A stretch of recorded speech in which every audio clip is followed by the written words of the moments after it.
أما بعد فأعوذ بالله من الشيطان الرجيم بسم الله الرحمن الرحيم والكاظمين الغيظ والعافين عن الناس والله يحب المحسنين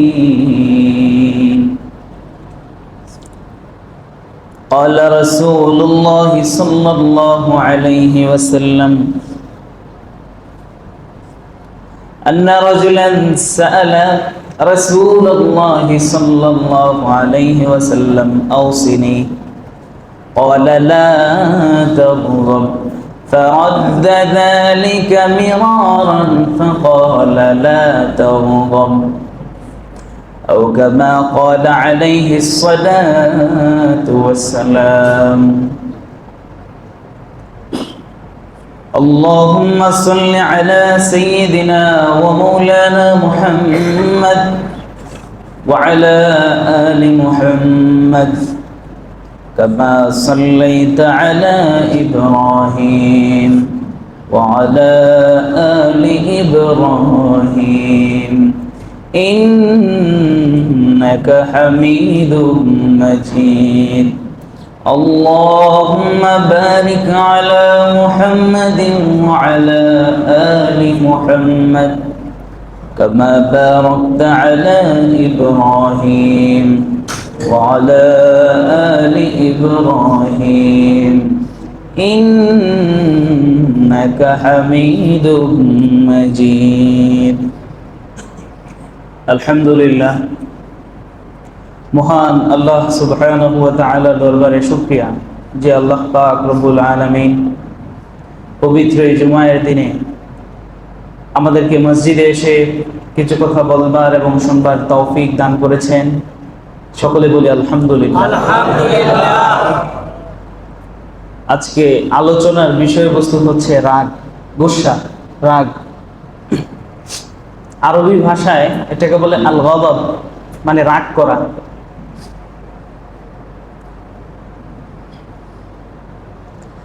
রাগ এমন একটা আগুন, রাগ এটা এমন একটা আগুন, যদি এটাকে নিয়ন্ত্রণ করা না যায় তাহলে মানুষের জীবনের শান্তিকে সে পোড়ায় ফেলে। রাগকে যদি নিয়ন্ত্রণ করা না যায় তাহলে এই আগুন মানুষের শান্তির জীবনকে পোড়ায় ফেলে, জ্বালায় দেয়। মানুষের জীবনে খুব বড় বড় যে সকল বিপর্যয় আসে অধিকাংশই রাগের কারণে। মানুষের জীবনে বড় বড় যে সমস্যাগুলো দেখা দেয় অধিকাংশই হয় কিসের কারণে? রাগের কারণে। এই জন্য আজকের আলোচনাটি মানব জীবন সম্পর্কিত, আমাদের জীবনে নিত্য প্রতিনিয়ত ঘটে এমন একটা জিনিস। কম বেশি সকলেই আমরা রাগ করি। রাগ করে না বা রাগ হয় না এমন মানুষ নাই। আল্লাহ সুবহানাহু ওয়া তাআলা প্রত্যেকটা মানুষের মধ্যে রাগের যেই গুণ, রাগের যেই স্বভাব, এটা আল্লাহ দান করেছেন। এই জন্য আমাদের জীবনে রাগ থাকাটা এটাই হচ্ছে স্বাভাবিক। তবে এটা একটা সীমা এবং মাত্রা থেকে থাকা দরকার। যদি মাত্রাতিরিক্ত হয়ে যায় তাহলে সমস্যা। ইবনুল কাইয়্যিম জাওযী রাহিমাহুল্লাহ তিনি বলেন, রাগ হচ্ছে অন্তরের এমন একটা অবস্থা যা মানুষের বিবেককে ভুল পথে পরিচালনা করে, মানুষকে এমন কাজে ঠেলে দেয় যার কারণে পরবর্তীতে আফসোস করতে হয়। আল্লাহ সুবহানাহু ওয়া তাআলা মানুষ যে রাগ করবে, রাগ যে নিষেধ করা এরকমটা নয়, বরং কখনো কখনো রাগ করা যায়। রাগের ধরন হচ্ছে দুইটা। রাগের ধরন কয়টা?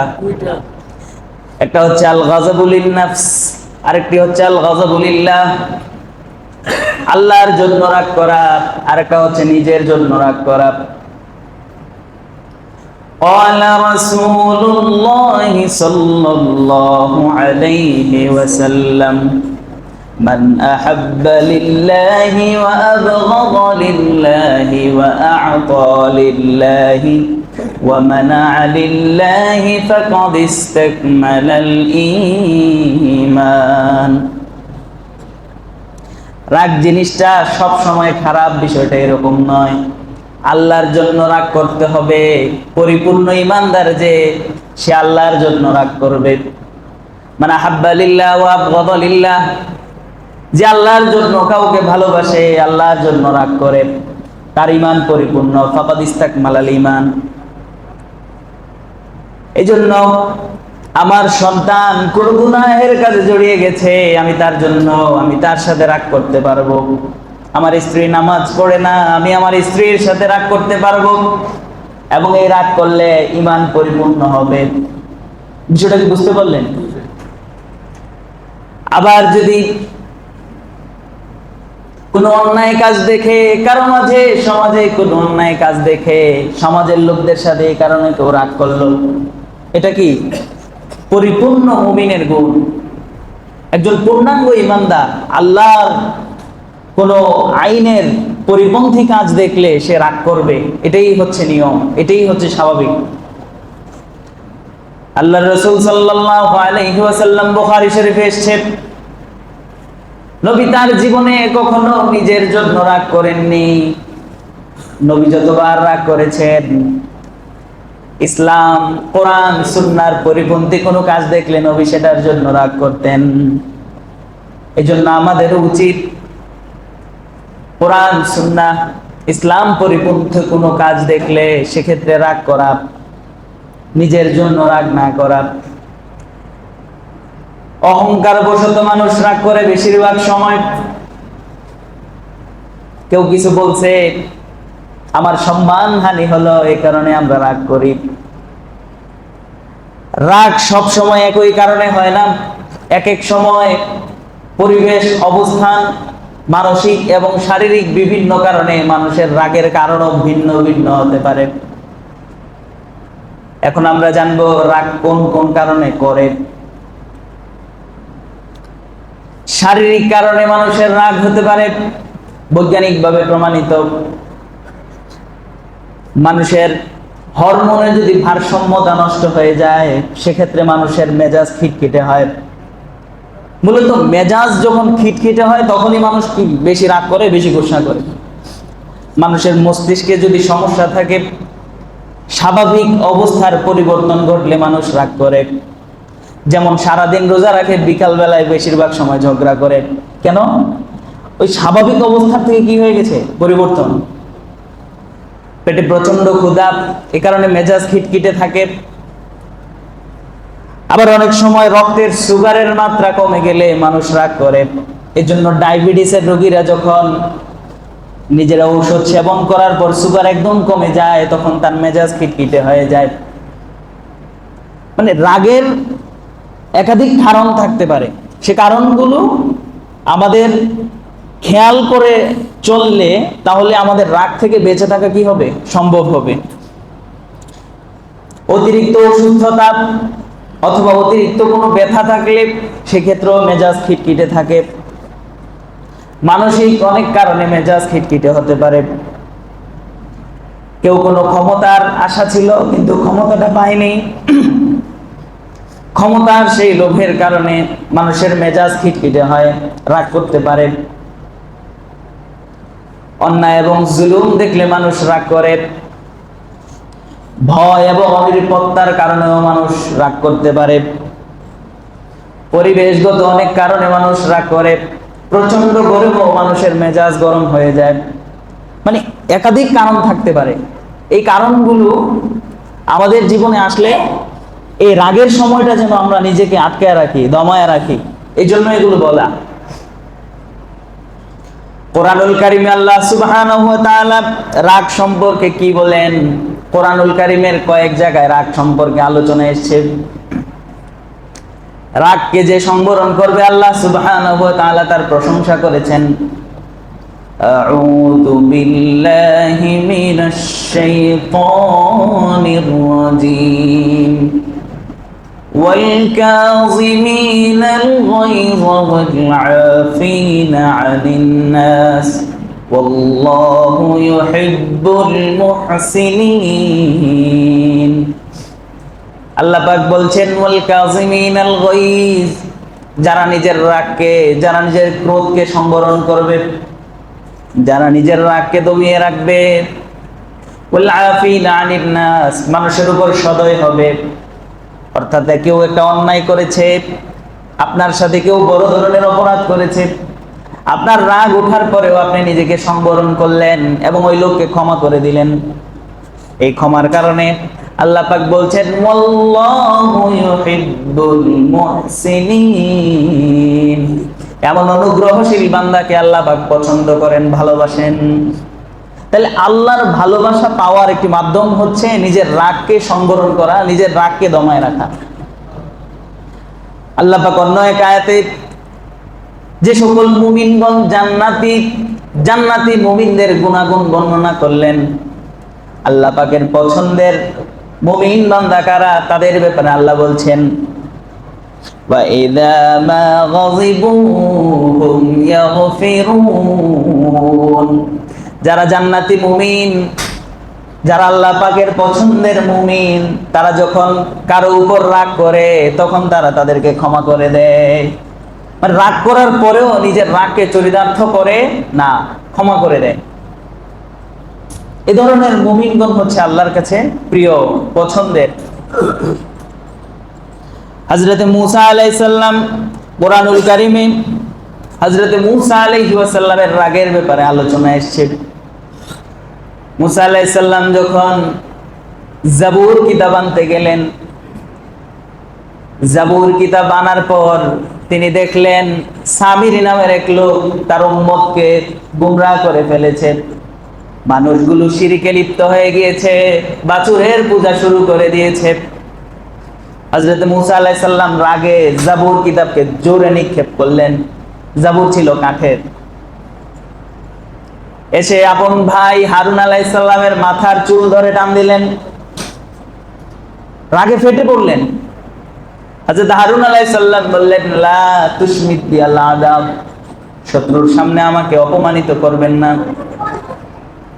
মানে এই যে রাগগুলো কোরআন দ্বারা প্রমাণিত যে আল্লাহ সুবহানাহু ওয়া তাআলার ক্ষেত্রে, অর্থাৎ আল্লাহর জন্য রাগ এটা বৈধ এবং জায়েজ এবং এটা করা দরকার। আর এছাড়া নিজের জন্য হলে রাগ না করা, নিজের কোনো ক্ষেত্রে প্রতিশোধ না নেওয়া। এই ছিল রাগ সম্পর্কিত কুরআনুল কারীমের 3টি প্রসিদ্ধ আয়াত।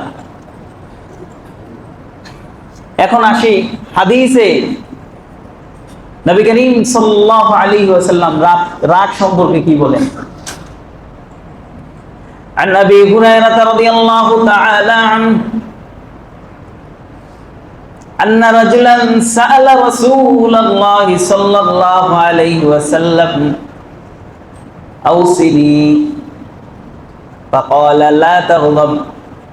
হযরত আবু হুরায়রা রাদিয়াল্লাহু তাআলা আনহু বর্ণনা করেন, একজন সাহাবী নবীর দরবারে এসে বললেন ইয়া রাসূলুল্লাহ, আমারে আপনি নসিহত করেন। সাহাবী নবীর কাছে কি জানতে চাইলেন? আমরা হুজুরদের কাছে গিয়ে বলি না হুজুর নসিহত করেন, ঠিক তদ্রুপ এক সাহাবী নবীর কাছে এসে বললেন ইয়া রাসূলুল্লাহ, আপনি আমায় নসিহত করেন। আল্লাহর রাসূল বললেন লা তাগদাব, ও আমার প্রিয় সাহাবী তুমি রাগ করো না। সাহাবী নিজের নবী যে রাগ না করার উপদেশ দিলেন এটা তার কাছে ছোট মনে হলো। তিনি আবার নবীর কাছে জানতে চাইলেন। ফারাদ্দা যালিকা মিরারান, নবীকে কয়েকবার প্রশ্ন করলেন ইয়া রাসূলুল্লাহ, আমায় নসিহত করেন। আচ্ছা, নবীর কাছে কেউ নসিহত চাইছে, নবী রাগ করবে না, এই নসিহতটা তার কাছে কি মনে হয়েছে? হালকা। স্বাভাবিক হালকা মনে হওয়াতে তিনি আবার ওই একই বললেন ইয়া রাসূলুল্লাহ, আমায় নসিহত করেন। নবীজি আবারও বললেন লা তাগযাব, রাগ করো না। সাহাবী আবার জিজ্ঞেস করলেন ইয়া রাসূলুল্লাহ, আমারে নসিহত করেন। আল্লাহর রাসূল তৃতীয়বার একই জবাব দিলেন লা তাগযাব, রাগ করো না। রাগ এতই নিন্দনীয় বিষয় যার কারণে বারবার প্রশ্ন করার পরেও নবীজি একই উত্তর দিয়ে গেলেন, সেটা কি? রাগ করো না। عن ابي هريره رضي الله تعالى عنه قال قال رسول الله صلى الله عليه وسلم ليس الشديد بالسرعه انما الشديد الذي يملك نفسه عند الغضب। নবীর প্রিয় সাহাবী হযরত আবু হুরায়রা রাদিয়াল্লাহু তাআলা আনহু বলেন, নবী করিম সাল্লাল্লাহু আলাইহি ওয়াসাল্লাম ইরশাদ করেছেন, লাইসা শাদীদু বিসুরআ, রাগ উঠছে সাথে সাথে ওই রাগ চরিতার্থ করছে, অর্থাৎ প্রতিশোধ নিয়ে নিছে, সে ব্যক্তি শক্তিশালী নয়।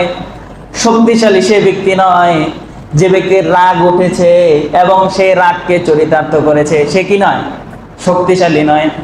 ইন্নামাশ শাদীদুল্লাযী ইয়ামলিকু নাফসাহু ইনদাল গাদাব, প্রকৃত শক্তিশালী হচ্ছে সে যে ব্যক্তি রাগের সময় নিজেকে কন্ট্রোল করতে পারবে। প্রকৃত শক্তিশালী কে? রাগের সময় যে নিজেকে কন্ট্রোল করলো সে ব্যক্তি হচ্ছে প্রকৃত শক্তিশালী।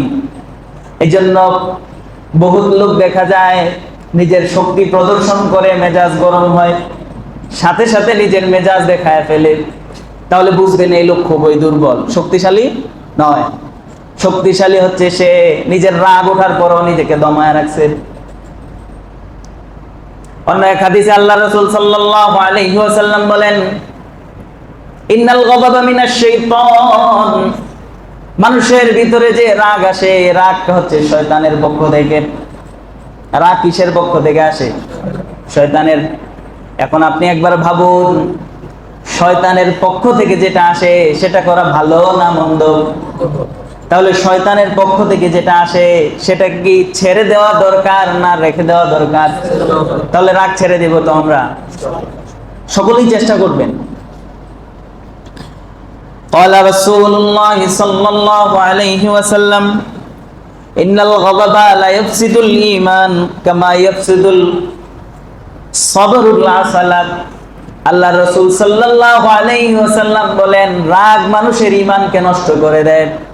অনেক ক্ষেত্রে রাগ মানুষের ঈমানকে এমন ভাবে নষ্ট করে, সবর একটা ফলের নাম, এটা একটা বিষাক্ত ফল। এই সাবার ফল মধুকে যেমন ভাবে নষ্ট করে দেয়, রাগও মানুষের ঈমানকে ওভাবে নষ্ট করে দেয়। নাউজুবিল্লাহ বলবেন না? নবী করিম সাল্লাল্লাহু আলাইহি ওয়াসাল্লাম বলেন, عن ابي هريره رضي الله تعالى عنه قال قال رسول الله صلى الله عليه وسلم قال موسى بن عمران يا ربي من اعز عبادك عندك। নবী করিম সাল্লাল্লাহু আলাইহি ওয়াসাল্লাম বলছেন, মুসা ইবনে ইমরান সাইয়্যিদিনা মুসা আলাইহিস সালাম একবার আল্লাহকে প্রশ্ন করলেন, ইয়া রাব্বি, ওগো আমার রব, মান আযযু ইনদাকা মিন ইবাদিক, ওগো প্রভু, আপনার বান্দাদের মধ্য থেকে আপনার কাছে সবচেয়ে প্রিয় বান্দা কে? মুসা আলাইহিস সালাম আল্লাহর কাছে কি প্রশ্ন করলেন? ওগো রব, আপনার বান্দাদের মধ্য থেকে সবচেয়ে প্রিয় বান্দা কে? আল্লাহ পাক রব্বুল আলামিন বললেন, মান ইযা কাদারা গাফারা, যে ব্যক্তি প্রতিশোধ নেয়ার সামর্থ্য থাকে, প্রতিশোধ নেয়ার শক্তি থাকে, তবুও ক্ষমা করে দেয়। আপনার রাগ উঠলো, রাগ ওঠার পর আপনার ওই শক্তি আছে যে তার প্রতিশোধ নিতে পারবেন, তবুও আপনি ক্ষমা করে দিলেন, আপনি আল্লাহর কাছে সবচেয়ে প্রিয়। অনেক সময় হয় আমরা পারি না এই কারণে ছেড়ে দেই, পারি না এই কারণে, এখন বৃদ্ধ হয়ে গেছি, এলাকার যুবক পোলাপান বেয়াদবি করে, কিছু বলতে পারে না, তখন আল্লাহর কাছে ছেড়ে দেয়। না, এটা তো বেশি সওয়াব পাবেন না। আপনার শক্তি আছে, সামর্থ্য আছে, তারপরেও আপনি ছেড়ে দিলেন, ক্ষমা করে দিলেন, তখন হচ্ছে আপনার পূর্ণ সওয়াব। আমি কি বুঝাতে পারলাম বিষয়টা? তাহলে পরিপূর্ণ সওয়াব কখন পাওয়া যাবে? পরিপূর্ণ সামর্থ্য আছে, শক্তি আছে, তবুও আমি তার থেকে প্রতিশোধ নিলাম না, এর কারণে বেশি সওয়াব পাওয়া যাবে। এর রাগ খুবই ক্ষতিকর একটি জিনিস। আজ পর্যন্ত এমন কোন মাসআলা আমার কাছে আসে নাই, তালাকের যত মাসআলা আসে শুরুতেই বলে হুজুর রাগের মাথায় বইলা ফেলছি। রাগের মাথায়। কিন্তু রাগের মাথায় বলার কারণে কি হয়েছে? 20 বছর 30 বছরের একটা সংসার এক মুহূর্তে নিমিষে ধ্বংস হয়ে গেছে। এর রাগ এতটাই ভয়ানক, এতটাই ক্ষতিকর, 2টা 3টা 4টা বাচ্চা হয়ে গেছে। হঠাৎ একদিন ঝগড়া লাগছে, রাগ করে তালাক দিয়ে দিছে। এখন তালাকের পর যতদিন সংসার করবে ততদিন হারাম ভাবে সংসার করবে, জিনার গুনাহ হবে। যদি কোনো সন্তান এই তালাকের পর জন্মগ্রহণ করে, এই সন্তান হবে জারজ সন্তান। কি হবে? কত ভয়ানক জিনিস। সামান্য রাগ করে একটু কথা বলছে আপন ভাইকে, ভাইয়ের সাথে 20 বছর হয়, ভাইয়ের সম্পর্ক নাই, দেখা নাই, ভাইয়ের উঠোন মারায়ও যায় না, এমন আছে কি নাই? শুধু একটু রাগের কারণে। এই রাগের কারণে 20 বছরের সম্পর্ক, 2 বন্ধু, হঠাৎ বন্ধু অপর বন্ধুকে কোনো একটা কথা বলে ফেলছে, সাথে সাথে সম্পর্ক শেষ। রাগ এতটাই খারাপ জিনিস, মানুষকে পর্যন্ত হত্যা করে এই রাগের কারণে। কোনো কারণে হয়তো এরকমও হয়, ভুল ক্রমে হয়তো অন্যায় করে ফেলছে, লোকটা রেগে গিয়ে সন্ত্রাস দিয়ে তাকে পিটিয়ে হত্যা করছে, এমন ঘটনা আছে কি নাই? তো সামান্য একটু রাগ জিনিসটাকে মনে হয় হালকা। রাগ হচ্ছে একটা মেজের কাঠির মতো। রাগ কিসের মতো? একটু ধরিয়ে দেবেন, ছারখার করে ফেলবে সবকিছু জ্বালিয়ে।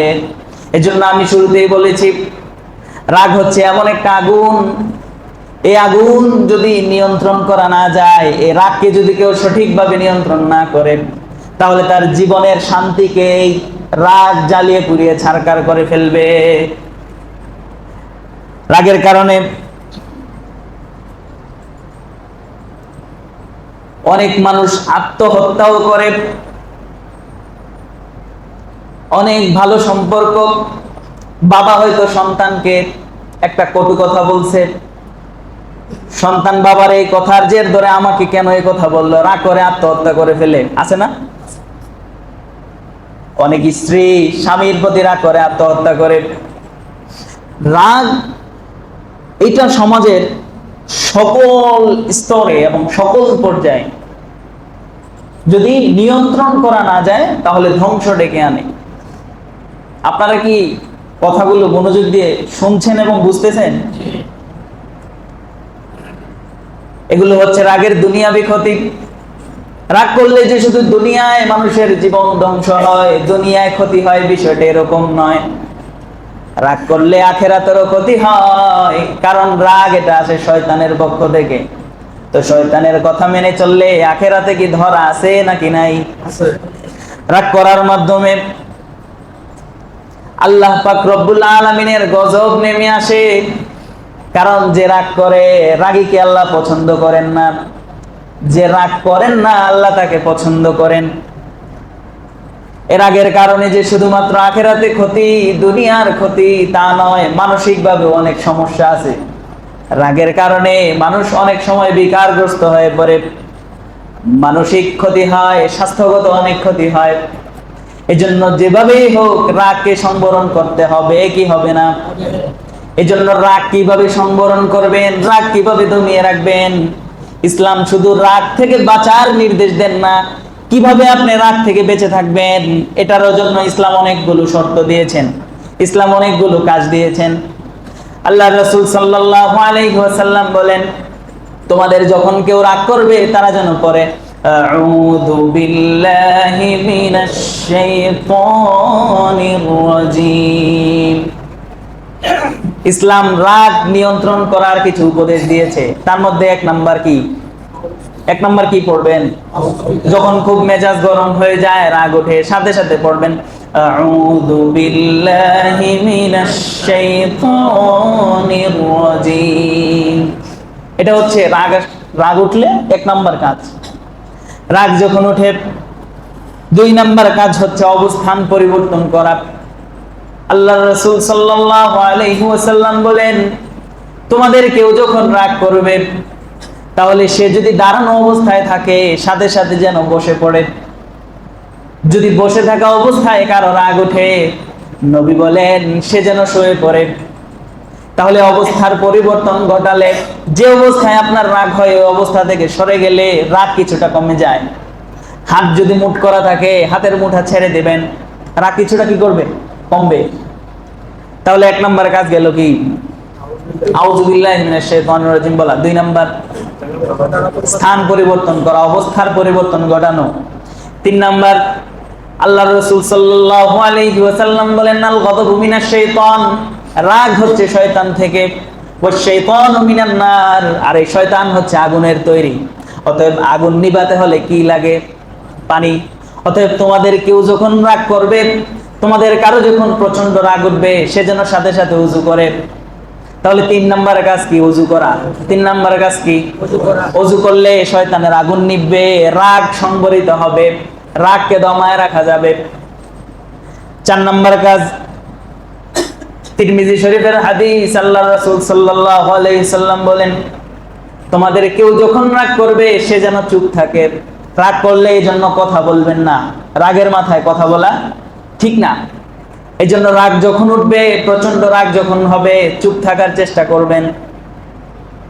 চুপ থাকলে আপনার ওই রাগ পরবর্তীতে আপনাকে অনুশোচনায় ফেলবে না। ইমাম আযম আবু হানিফা রাহিমাহুল্লাহ তিনি বলেন রাগের অবস্থায় ফতোয়া দেওয়া হারাম। রাগের অবস্থায় ফতোয়া দেওয়া কি? রাগের অবস্থায় মাসআলা মাসাইল বলাও ঠিক না। ইমাম আহমদ ইবনে হাম্বল রাহিমাহুল্লাহ বলেন একই কথা, রাগের অবস্থায় ফতোয়া দেওয়া যাবে না। অর্থাৎ রাগের অবস্থায় চুপ থাকার ব্যাপারে সকলেই ঐকমত পোষণ করেন। এই জন্য চেষ্টা করবেন রাগের মাথায় কি থাকতে? চুপ থাকতে। জারাহাতুস সিনানি লাহা ইলতিয়াম ওয়ালা ইয়ালতামু মা জারাহাল লিসান। কথা এমন একটা জিনিস, কথার মাধ্যমে যদি কেউ কাউকে আঘাত করে, আর তরবারির মাধ্যমে যদি কেউ কাউকে আঘাত করে, তরবারির আঘাতটা এক সময় মুছে যায়, কিন্তু কথার মাধ্যমে যে আঘাত হবে সেটা কখনো মুছে না। কথা হচ্ছে একটা বন্দুকের মতো, একটা বুলেটের মতো, একটা তীরের মতো। যখন আপনি বলে ফেললেন, তীর যখন নিক্ষেপ করলেন সেটাকে ফিরে আনার সুযোগ আছে কি নাই? সুযোগ আছে। বন্দুক যখন কাউকে মারলেন সুযোগ আছে আর ফিরে আনার। কথাটাও এরকম, যদি একবার কাউকে বলে ফেলেন আর ফেরত আনতে পারবেন না। কথার দাগ সহজে মুছে না। এজন্য আল্লাহর রাসূল সাল্লাল্লাহু আলাইহি সাল্লাম বলছেন তোমাদের কেউ যখন রাগ করবে সে যেন চুপ থাকে, কারণ রাগের সময় মাথা ঠিক থাকে না, কি বলে ফেলবে বলা যায় না। রাগ যখন উঠবে, 5 নাম্বার কাজ হচ্ছে আখিরাতের কথা স্মরণ করা। 5 নাম্বার কাজ কি? আখিরাতের কথা স্মরণ করলে মানুষের রাগ দমে যাবে, মানুষের রাগ মুছে যাবে। সর্বশেষ কথা হচ্ছে উপরে উল্লেখিত যতগুলো কথা বললাম, কোরআন হাদিস সুন্নাহ সবকিছু মাথায় রেখে রাগের সময় যদি এগুলো কল্পনাও করতে পারেন, রাগ থেকে বেঁচে যাওয়া আপনার জন্য সহজ হবে। রাগ যুগে যুগে বহু ইমাম, বহু সাহাবী রাগকে সংবরণ করেছেন। রাগ সংবরণ নিয়ে অনেক ঘটনা এবং অনেক কিছুই আছে যেগুলো আপনাদেরকে অনুপ্রাণিত করবে রাগ থেকে বাঁচার জন্য। হযরত আলী রাদিয়াল্লাহু তাআলা আনহু যুদ্ধের ময়দানে যুদ্ধ করছেন। শত্রুপক্ষের একজন শত্রুকে আলী রাদিয়াল্লাহু তাআলা আনহু মাটিতে শুইয়ে ফেললেন।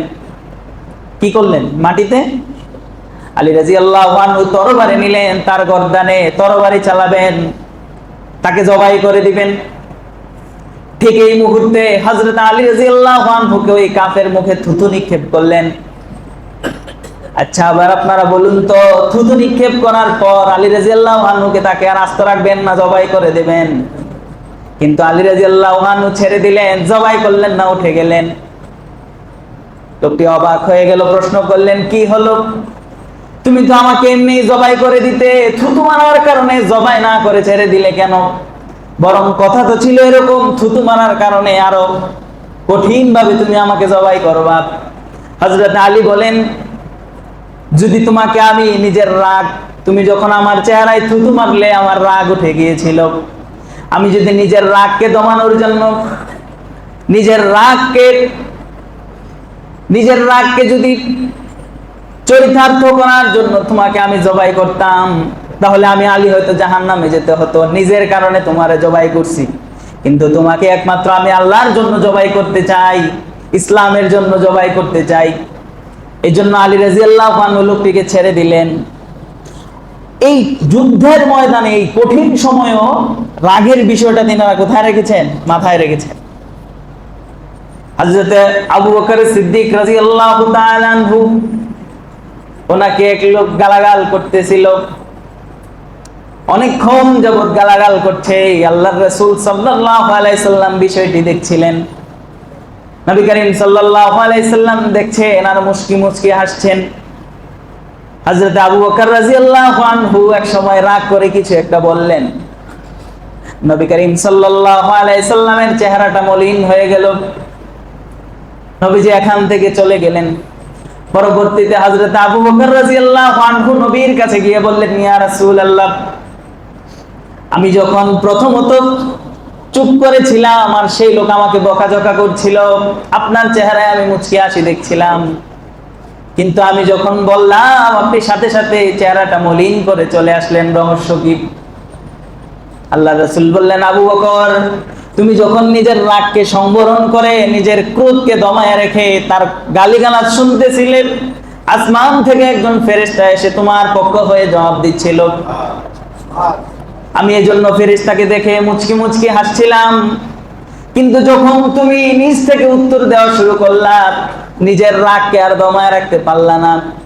আমি নবীর চেহারাটাও মলিন হলো, কারণ তুমি উত্তর দেওয়ার সাথে সাথে ফেরেশতাটাও চলে গেল। এই জন্য রাগকে সংবরণ করলে যে আপনার ক্ষতি হয়ে যাবে, আপনার লস হয়ে যাবে, ব্যাপারটা এরকম নয়। বরং আপনি যদি রাগকে দমন করতে পারেন, আপনার রাগকে সংবরণ করতে পারেন, তাহলে আল্লাহর পক্ষ থেকে ফেরেশতা এসে আপনার পক্ষে কথা বলবেন। এই জন্য সম্মানিত মুসল্লিয়ানে কেরাম, রাগ এই নিকৃষ্টতম একটি কাজ। আমরা নিজেদের ক্রোধকে যদি দমন করতে না পারি, আমাদের জীবন হবে অশান্তিময়। আর যদি এই রাগকে একটু খেয়াল করে জায়গা মতো নিয়ন্ত্রণ করতে পারি, তাহলে আমাদের জীবনটা হবে সুন্দর। কথা আছে, রেগে গেলেন তো হেরে গেলেন। একদম চিরসত্য এবং বাস্তব কথা। রাগ করবেন, দেখবেন আপনি হেরে গেছেন। এক ওয়াক্ত যদি আপনি রাগ করে খাবার না খান, আপনি বলুন তো আপনার সারা জীবনে যত খাবারই খান, ওই ওক্তের খাবারটাকে আর খাইতে পারবেন? মানে রাগ করলে লস আসেই আছে, এতে কোনো সন্দেহ নেই। রেগে গেলেন তো হেরে গেলেন। এই জন্য প্রিয় ভাইয়েরা, আল্লাহ সুবহানাহু ওয়া তাআলার গায়রে শরীয়ত বহির্ভূত কোনো কাজ দেখলে অবশ্যই রাগ করবেন। আপনার স্ত্রী নামাজ না পড়লে ওনার সাথে রাগ করবেন। আপনার সন্তান নামাজ না পড়লে তার সাথে রাগ করবেন। অন্যান্য আরো যত ইসলামিক কাজ আছে, গ্রামে কেউ গান বাজনা ডেকসিট বাজায় নাচতেছে, আপনি তাদের সাথে রাগ করবেন, তাহলে আপনার ঈমান পূর্ণতা লাভ করবে। আর নিজের জন্য কারোর সাথে রাগ করবেন না, তাহলে আপনার জীবন সুন্দর হবে। আরেকটি বিষয়, বৈবাহিক জীবনে যারা আছেন তাদের জন্য একটি নাসিহা। উভয় পক্ষ থেকে যদি রাগ হয়, আপনার স্ত্রীও রাগ করলো, আপনিও করলেন, তাহলে এই সংসার ভাঙ্গনের দিকে যাবে। যখন আপনি রাগ করবেন, তখন যেন আপনার স্ত্রী রাগ না করে, আপনি সেদিকে খেয়াল রাখবেন। তিনি যদি রাগ করেন, আপনি কিন্তু রাগ করবেন না। উভয় পক্ষ থেকে একজন করবেন, আরেকজন করবেন না, তাহলে আপনাদের এই সংসারটা হবে সুন্দর এবং ভালোবাসা বাড়বে। রাগ কখনো কখনো ভালোবাসার কারণ হয়ে দাঁড়ায়। কারণ দূরের কোনো মানুষের সাথে আপনার জীবনে রাগ হবে না, অপরিচিত কারোর সাথে আপনার কখনো রাগ হবে না। রিক্সাওয়ালা কিছু বললেও আপনার রাগ হবে না। আপনার আপন ভাই যদি একটু কিছু বলে, আপনার রাগ হবে। কাছের মানুষের সাথে চায় শয়তান আপনার ঝগড়া হোক, আপনার রাগ হোক, আপনার দ্বন্দ্ব থাকুক। শয়তান চায় আপনার স্ত্রীর সাথে আপনার ঝগড়া হোক, মিলেমিশে না থাকেন, একটা অশান্তিতে থাকেন, নামাজেও যাতে আপনার মন না বসে, এটা শয়তান চায়। এই জন্য শয়তানের সেই চাওয়াকে আপনি পূরণ করবেন না। সর্বশেষ কথা, রাগ করবেন না। আল্লাহ পাক আমাদের সবাইকে রাগ থেকে হেফাজত করেন। আমিন। ওয়া আখিরু দাওয়ানা আলহামদুলিল্লাহি রাব্বিল আলামিন।